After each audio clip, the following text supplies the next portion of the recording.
Students, hopefully सभी को first chapter रासायनिक अभिक्रिया और समीकरण पढ़ने में मज़ा आ रहा होगा और अभी तक की सारे अभिक्रियाओं के प्रकार या टाइप्स ऑफ रिएक्शन सभी को समझ में आए होंगे। अब हम आगे चलते हैं और दो नए टाइप्स आज पढ़ते हैं। उसमें पहला हमें पढ़ना है एक्सोथर्मिक रिएक्शन या ऊष्माक्षेपीय अभिक्रिया और दूसरा पढ़ना है एंडोथर्मिक रिएक्शन या ऊष्माशोषी अभिक्रिया। सबसे पहले दोनों की डेफिनेशंस को हम देखते हैं। सबसे पहले एक्सोथर्मिक रिएक्शन या ऊष्माक्षेपी अभिक्रिया की परिभाषा। जिन अभिक्रियाओं में उत्पाद के निर्माण के साथ साथ ऊष्मा का भी उत्सर्जन होता है उसे हम ऊष्माक्षेपी अभिक्रिया कहते हैं। इस परिभाषा को हम आगे समझेंगे। अब आते हैं एंडोथर्मिक रिएक्शन या ऊष्माशोषी अभिक्रिया पर। जिन अभिक्रियाओं में अभिकारक को तोड़ने के लिए ऊष्मा की आवश्यकता होती है उन्हें हम ऊष्माशोषी या एंडोथर्मिक रिएक्शन कहते हैं। तो बच्चों, अभी हम लोगों ने एक्सोथर्मिक और एंडोथर्मिक या ऊष्माक्षेपी या ऊष्माशोषी इन दोनों अभिक्रियाओं की डेफिनेशन या परिभाषा देखी। अब हम इन दोनों के बीच में एक दीवार खड़ी करते हैं, यानी एक अंतर स्पष्ट करते हैं आखिर ये दोनों रिएक्शन एक दूसरे से अलग क्यों हैं या किस प्रकार से हम इन दोनों के बीच में अंतर बता सकते हैं। पर उससे पहले दोनों की ही डेफिनेशन में एक वर्ड, एक टर्म कॉमन था। आओ देखते हैं कौन सा टर्म दोनों परिभाषाओं में सेम है। सबसे पहले ऊष्माक्षेपी की परिभाषा में कौन सा टर्म दिख रहा है? ऊष्मा टर्म दिख रहा है। उसी तरीके से हमारी दूसरी डेफिनेशन यानी ऊष्माशोषी की डेफिनेशन में भी ऊष्मा टर्म दिखाई दे रहा है। तो दोनों ही परिभाषाओं में कौन सा टर्म कॉमन है? ऊष्मा या हीट। तो ऊष्मा और हीट दोनों में कॉमन है। अब ज़रा टर्म्स को स्प्लिट करके समझने की कोशिश करते हैं, ठीक है। तो एक्सोथर्मिक में दो वर्ड आया, एक्सो और थर्मिक। एंडोथर्मिक में भी दो वर्ड आया, एंडो और थर्मिक, ठीक है। उसी तरह हिंदी वाले टर्म में भी ऊष्माक्षेपी, ऊष्माशोषी। ऊष्मा का मतलब ही यहाँ पे इंग्लिश में है थर्मिक। थर्मिक यानी दोनों में ही क्या है? कौन से भाई साहब? एक है हीट या ऊष्मा। लेकिन अंतर कहाँ है इन वाले टर्म्स में? क्षेपी, शोषी या एक्सो या एंडो। तो एक्सो मतलब क्या होता है? एक्सो मतलब होता है बाहर, ठीक है। एक्सो मतलब होता है बाहर, ठीक है। और एंडो मतलब होता है अंदर, ठीक है, बाहर और अंदर। छेपी मतलब कि निकलना, एक तरीके से बाहर जाना, बाहर जाना, बाहर जाना।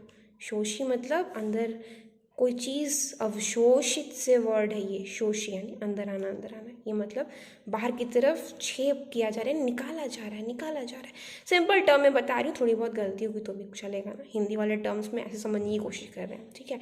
तो एक्सो या एंडो मतलब एक में हीट निकल रही है, निकल रही है, निकल रही है। एक में हीट अवशोषित हो रही है, अंदर आ रही है, अंदर आ रही है, अंदर आ रही है। यानी सपोज करो, मैं सिर्फ एग्जाम्पल दे रही हूँ अभी, ठीक है। दोनों में हम एक रिएक्शन करा रहे हैं, कुछ चीज़ें हमने ली हैं इसमें, कुछ चीज़ें ली हैं हमने इसमें जब रिएक्शन हो रहा है तो एनर्जी निकल रही है, ऊष्मा निकल रही है, निकल रही है, ठीक है। और इसमें जब रिएक्शन हो रहा है, हम रिएक्शन करा रहे हैं तो इसमें हम सिर्फ हीट दे रहे हैं, इसमें निकल नहीं रही है, ठीक है। बात समझ में आई? अब थोड़ा ये कंफ्यूजिंग लग रहा होगा तो मैं एक एग्जाम्पल से भी समझाने की कोशिश करती हूँ इसको, ठीक है।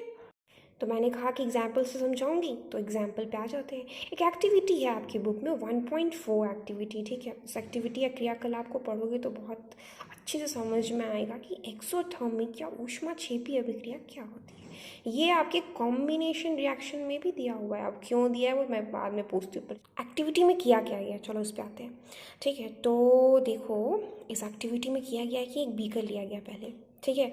उसमें पहले कैल्शियम ऑक्साइड रख लिया गया, CaO, या जिसको हम बिना बुझा चूना कहते हैं। चूना तो सभी के घर में आता होगा, कभी ना कभी देखे तो होंगे ही, जिसको हम वाइट वॉशिंग या पुताई में यूज़ करते हैं। बिल्कुल वही हम लोगों ने लिया है इसमें। जब पानी डालती जाएंगी तो थोड़ी देर बाद क्या ऑब्जर्व होगा कि इसमें से हमें जो है कि कुछ बबल्स दिखाई पड़ेंगे निकलते। कभी देखे होगे चूने में पानी डालो तो कैसे बबल्स आना शुरू, बुलबुले आना शुरू हो जाते हैं, होते कि नहीं होते? और अगर उसको छू लो, इस बीकर को छुओगे, टच करने की कोशिश करोगे, ठीक है, तो तुमको ये बीकर गर्म फील होगा, हल्का सा गर्म लगेगा। कभी कभी शायद ये तुम लोग खुद भी देखे होंगे कि चूने में अगर पानी मिलाया जाता है तो एक तो बबल्स आते हैं, और जिस चीज़ में ये चीज़ हो रही होती है, रिएक्शन हो रहा होता है, वो पूरा गर्म हो जाता है। अब इसमें ये ऊष्मा क्या हो रही है, रिएक्शन में बाहर निकल रही है। किया क्या है हमने कैल्शियम ऑक्साइड में वाटर ऐड किया है, ठीक है। और जब वाटर ऐड किया है तो हमें मिल रहा है कैल्शियम हाइड्रोक्साइड, ठीक है, जिसको हम लोग बुझा हुआ चूना कहते हैं। क्या बोलते हैं, बुझा हुआ चूना, ठीक है, या फिर स्लेक्ड लाइम, ठीक है, जिसको हमने कहा बुझा हुआ चूना। इसको हम क्या बोलते हैं, कैल्शियम हाइड्रो ऑक्साइड। इस पूरी रिएक्शन में हीट क्या हुई है, बाहर निकली है, तभी तो हमको ये बीकर गर्म फील हो रहा था, ठीक। ये एक छोटा सा रिएक्शन हो गया। इसके अलावा दो और रिएक्शंस हैं, उनको भी ज़रा समझते हैं। नेक्स्ट रिएक्शन है मीथेन या नेचुरल गैस का जलना, CH4। इसको हम लोग मीथेन या नेचुरल गैस या प्राकृतिक गैस बोलते हैं।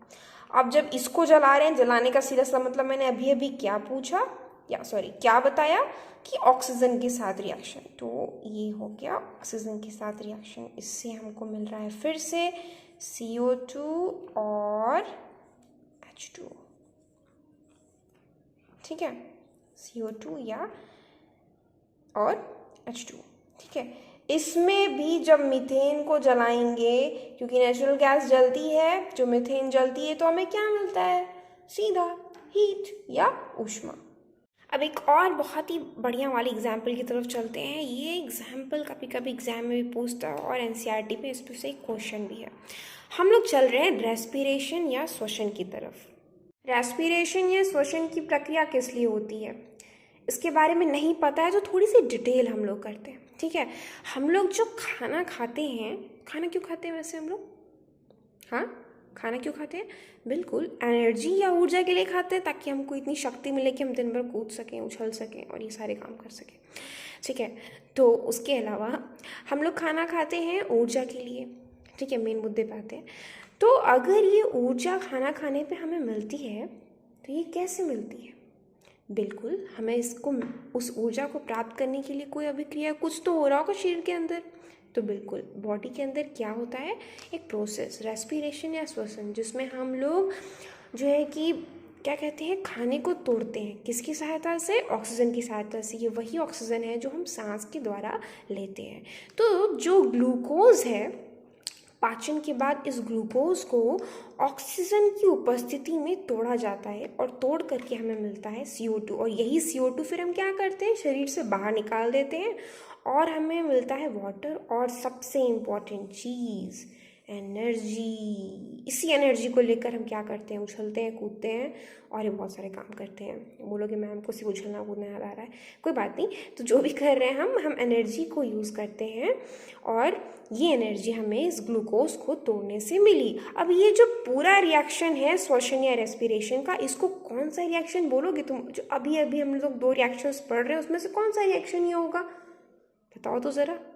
एनर्जी क्या हो रही है, निकल रही है, तो कौन सा रिएक्शन हुआ? हाँ बिल्कुल सही, एक्सोथर्मिक रिएक्शन या ऊष्माक्षेपी अभिक्रिया, क्योंकि इसमें भी एनर्जी निकल रही है। अब तो क्लियर हो गया होगा एंडोथर्मिक और एक्सोथर्मिक में से जो एक्सोथर्मिक भाई साहब हैं, इसमें क्या हो रहा है। यस, ये एक्सोथर्मिक रिएक्शन वो रिएक्शन है जिसमें हीट निकलती है, ठीक है। अब हम लोग एंडोथर्मिक रिएक्शन के कुछ एग्जाम्पल्स देखते हैं।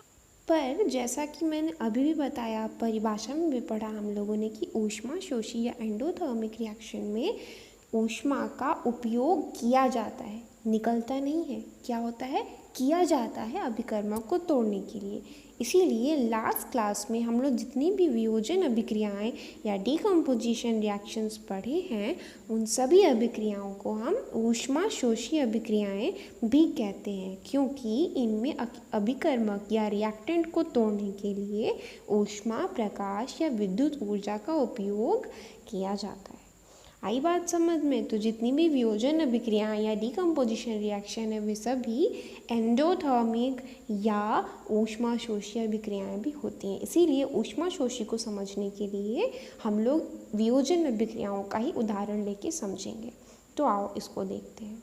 अभी इसकी पहली वाली क्लास में हम लोगों ने कुछ टाइप्स ऑफ रिएक्शंस पढ़े। कौन से वाले पढ़े? हाँ, डिकम्पोजिशन रिएक्शन या वियोजन अभिक्रियाएं। और उन सभी में किसी भी अभिकारक को तोड़ने के लिए हम क्या यूज़ कर रहे थे? एनर्जी किस तरीके से यूज़ कर रहे थे? या तो हम उसको हीट दे रहे थे, या तो उसमें विद्युत के द्वारा जो है कि उसको तोड़ रहे थे, या प्रकाश के द्वारा। और इन तीनों ही फॉर्म में हम उसको ऊर्जा दे रहे थे। बात समझ में आई? तो ये तीनों टाइप के जो हम लोगों ने रिएक्शन पिछली क्लास में पढ़े थे, यानी थर्मल डिकम्पोजिशन, ठीक, उसके बाद हम लोगों ने इलेक्ट्रोलाइटिक डिकम्पोजिशन, उसके बाद हम लोगों ने फोटो डिकम्पोजिशन। इन तीनों ही रिएक्शंस को हम कौन सी कैटेगरी में डाल सकते हैं? बिल्कुल, एंडोथर्मिक रिएक्शन में। एक सिंपल सा रिएक्शन जो पिछली क्लास में हम लोगों ने पढ़ा था उसको रिवाइज कर लेते हैं हम लोग। तो हम लोग लेके चल रहे थे lead nitrate, PbNO3 whole twice. ये मैंने काम में भी दिया था, मुझे याद है। तो मैंने सोचा कि इस बार इसी को जो है कि क्यों ना बता दिया जाए। तो इसको हम लोग दे रहे थे हीट। ये थर्मल रिएक्शन भी है, ठीक है, थर्मल डिकम्पोजिशन रिएक्शन।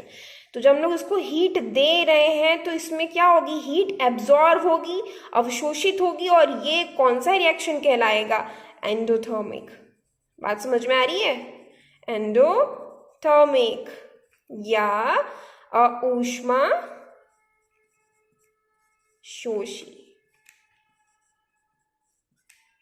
ठीक है। अब जब इसमें हीट दिया था तो क्या क्या प्रोडक्ट मिले थे? लिखे तो तुम सब हो, एक बार मैं फिर से बता देती हूँ। लेड ऑक्साइड, ठीक है, फिर नाइट्रोजन डाइऑक्साइड और ऑक्सीजन, ये मिला था हमें, ठीक है, ये हमें मिला था। तो ये एग्जाम्पल किसका हो गया? ऊष्मा शोषी अभिक्रिया का। इसके अलावा हम लोगों ने डिकम्पोजिशन रिएक्शन में या वियोजन अभिक्रियाओं में जितने प्रकार पढ़े हैं वो सब के सब एंडोथर्मिक रिएक्शन या ऊष्मा शोषी अभिक्रियाएं। क्यों? क्योंकि इन सब में हीट एब्जॉर्ब हो रही है। आई बात समझ में? इसमें हीट क्या होगी? अंदर आ रही है, अब्जॉर्ब हो रही है, अवशोषित हो रही है। तो दोनों ही अभिक्रियाओं को हीट भाई साहब ने पकड़ रखा है बहुत जम के, लेकिन एक में जो है कि एक रिएक्शन उसको बाहर निकाल रहा है, एक रिएक्शन उसको अंदर ले रहा है। अंतर समझ में आ गया है? डेफिनेशंस मैंने बता दी हैं, उसको एक बार फिर से देखना जा करके वापस से वीडियो में, और रिएक्शंस के एग्जाम्पल्स मैंने बताए हैं। एक्सोथर्मिक एंडोथर्मिक रिएक्शन में अंतर समझ में आ गया, और होमवर्क भी यही है कि दोनों के बीच में अंतर लिख करके दिखाना है, सिर्फ एक पॉइंट और एक important reaction. Thank you students, and wait for the next lecture.